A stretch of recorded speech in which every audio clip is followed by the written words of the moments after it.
Hello, welcome YouTube. Okay, last video I was talking about how to get some of the frequency response data. Now, with frequency response data, you can do several things. You can you can start plotting out body plots, and Matlab has a suite of tools for that. Second, is that you can actually estimate a transfer function. Now, to estimate transfer function with Matlab, we use this function called tfst. Tfst is inside the system identification toolbox. So again, your apps will be in this thing called system identification toolbox. There's a graphical user interface which is over here, can help you to explore some things, but I won't be going through the graphical user interface, though you can actually most certainly use this graphical user interface. What I'll be going through instead is at least this transfer function estimation in the command line. So that requires you to have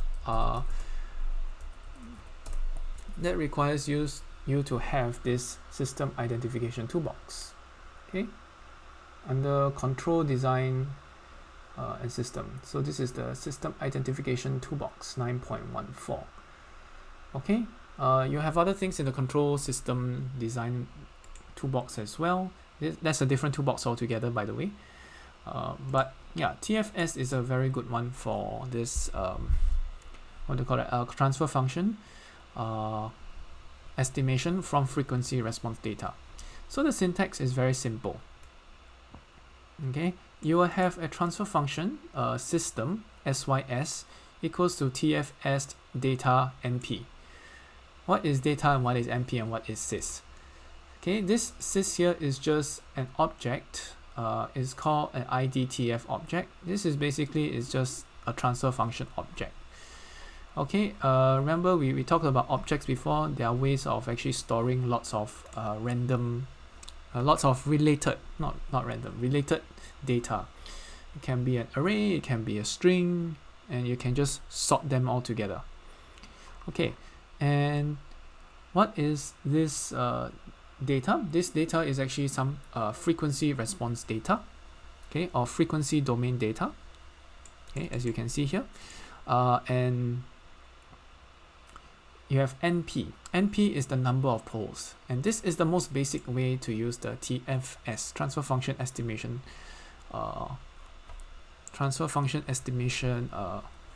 function. Okay, so let's actually go through some examples here. Okay, so we'll go through a very simple one. Maybe let's go. Yeah, there are lots of examples. Let's estimate transfer function by specify number of poles. Okay, so let's view the Matlab command. Okay, so this example is already preloaded for you. Okay, this Matlab example is already preloaded for you, so you can just paste here. CLC, open example, ident, estimate, blah blah blah. All you need to do is just copy and paste all of this stuff. Okay, so Z1 is ID data. Okay, it's a time domain data with 300 samples. Sample time 0.1 seconds. Okay, so this is time domain data, right? It's not frequency response. So NP is number of poles is equal to 2. Okay, so Z1 is also, yeah, looks like a time domain data set.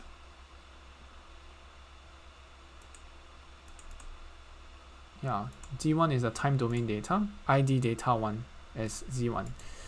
Okay, so let's paste it and see what happens. Okay, so you're going to get a IDTF model. It's just a transfer function model. And the way to do it, you want to see this transfer function or print it out, you can look at the numerator and denominator. So sys.numerator, so your numerator is like so, 2.454 and 176.9856. Okay, so this will be, if you know transfer functions, g of s equals to, so maybe as plus b cs square plus ds plus e, where s is the complex frequency. Okay, you Laplace transform it. Okay, so your numerator may be a and b, and this will be the a and b respectively, and the denominator you can just type it out as well, and it'll be 3.1625 2.136131. Okay, let's say you want to have it in a more concrete form. Right? You want to have it in a form where you can see the whole transfer function out for yourself. What do you then do?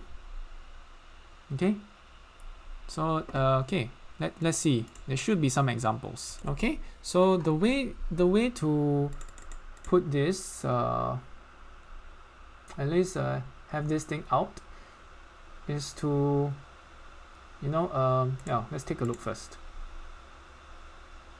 Yeah, we do not suppress the output. I think we suppress the output the first time round. You can see sys equals to tfs, okay, tfs blah blah blah, and then this semicolon at the back. That will actually suppress the output. If you don't want to suppress the output, then you just remove the semicolon. You will see the transfer function here, 2.55s plus 177 s square plus 3.163s plus 23.16. So you can see they actually just rounded off some of the numerator and denominator for you. Okay, so may or may not be a good thing, but yeah, this is what tfs does. Okay, you can also specify, instead of just number of poles, you can actually specify number of zeros. Okay, number of zeros and the input output delay. Okay, so for that I will just go through the Matlab example there very simply. Okay, so I'm going to go through the zeros and delay part.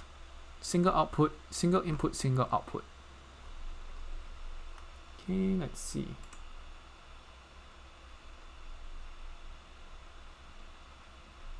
Okay, convert. Okay, so this example is over here called specify model properties of estimated transfer function. So this is the Matlab command. I'm going to copy this. I'm going to paste it here. Okay, so opening the example, and then we'll just copy and paste all of this. Okay, you have number of poles being 2. So this is I think another set of data, ID data. What is this here? This is again a time domain data set. Okay, so it's not frequency domain, it's a time domain. So you can use a step response to do this, no problem. It's the input delay, and then sys equals to tfs blah blah blah, input delay. Alright, so what are we doing here? We're actually supplying the data, which is Z2, it's a time domain data set with 400 samples, as you actually load it here. You specify the number of poles, NP to be 2, number of zeros to be 1. Okay, so I assume you know what these are, what are poles and zeros.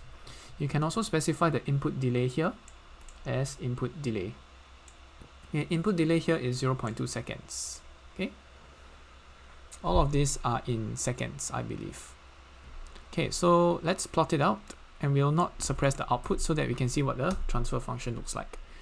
And you can see that this transfer function looks like this here, exponential 0.2 minus 0.2s. That's the Laplace transform of the delay, Heaviside function or whatever you call that. Okay, 19.98s plus 170.3, and then you have a second order kind of a thing here. Okay, right. So so we can actually, if you actually want to display your transfer function, you can just type sys. Okay, and if you want to get the poles and zeros, very simple. Okay, just type okay, so poles and zeros, if you want to find them, very simple, you just write p equals to pole sys. Okay, sys is the transfer function data that we are generating. Okay, p equals to pole sys. This will give you all the poles. So you can see that the poles here, they're complex conjugates of each other, and they're less than 0. The real part is less than 0. So there is some sinusoidal output. Okay, if you want to put zeros, you can also. Okay, you can put zeros sys. Okay, let's see. You put 0 with without the s. Okay, put 0 sys. Okay, so it'll give you the 0 at minus 8.5240 of that transfer function, which you just estimated using tfs. Okay, so the number of poles, number of zeros, and input delay is up to you to define. You can actually leave the input delay out. That will just tell Matlab that I want to estimate the input delay as 0. Okay, and you can actually, of course, you can actually put more poles and zeros if you want.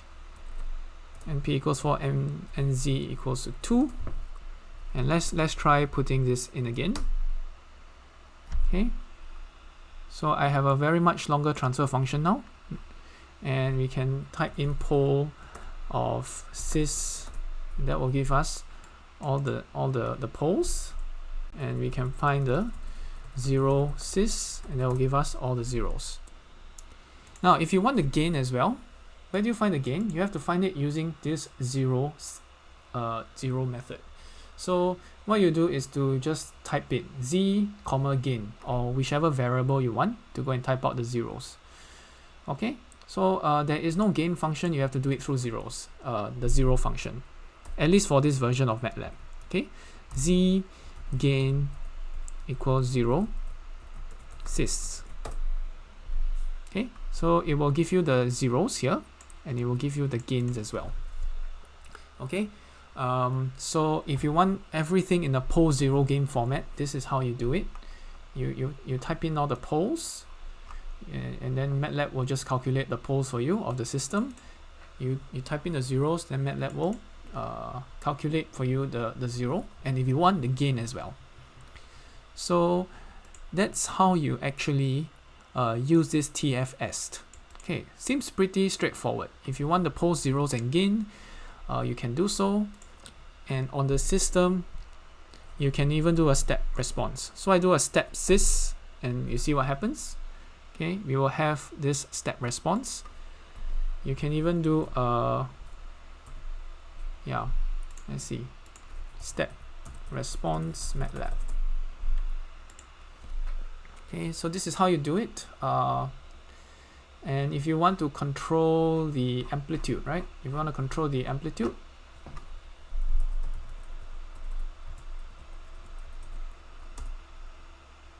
okay, you use this step data options. So you can actually do this step data options. Okay, I just want a step amplitude equals to 2, or whatever number I want. So I can put step sys and put opt. Okay, what is this doing? Okay, I'm doing a step response of this system, this transfer function, and I'm telling the step response, okay, I want to change this step amplitude to 2. So it has to be using this step data options. Okay, use step data options. So I'll just put all of this in the link. I know it's a bit of a data dump. It's a lot of a data dump, in fact. But this step data options is here to help you, adjust what your amplitude is. Okay. So if I do that, I take a look at the figure. You can see that the amplitude is now twice what it was before. Okay, if I put 3 and I do the same step response, it will then increase the amplitude again. Just now it's about 16, 17, now it's about 25. Okay. Yeah, so this is just the very basics. Okay, I'm giving a very quick run through, a very quick introduction to some of the functions we'll be using to estimate transfer functions using this tfs.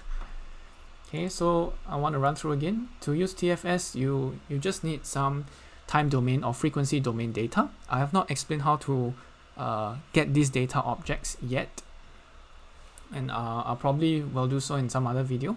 But supposing you have your data objects, you can specify number of poles, number of zeros, what is your input-output delay, and you can even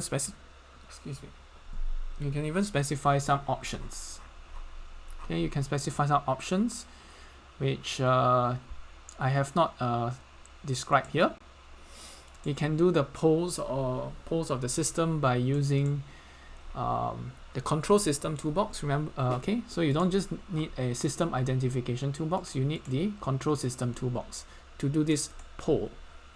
Okay, and if you want the zeros of the transfer function, you also need the control system toolbox, and you need to use the zero function. Okay, and the control system toolbox also allows you to do the step response. So step response of some sys, SYS. Okay, SYS is a dynamic system model. Okay, SYS I think is short for system. And if you want to change your amplitude of this step response, you just control it using the step data options. Okay, so that's a very quick run through. Okay, how to use some of this TFS.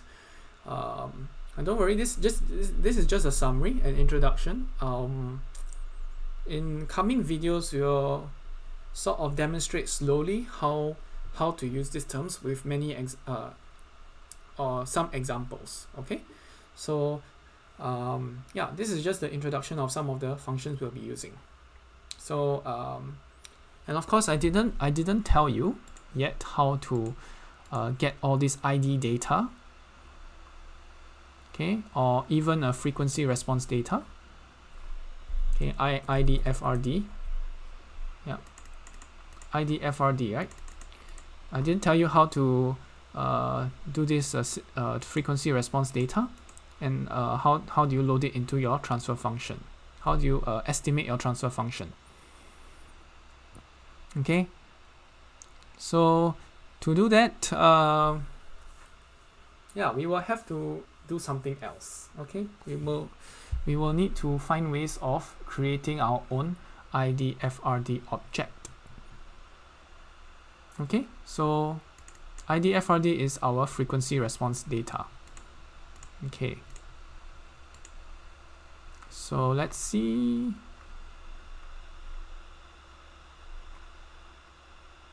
IDFRD, yes, this frequency response data. Okay, and then yeah, so that's very much the overview. And what are we trying to achieve here is basically based on some frequency response or time response data. I ideally want to use frequency response. Maybe you have some body plot. Okay, you have some frequency response data. I have not specified what this is. If you have a body magnitude plot and a body phase plot. Okay,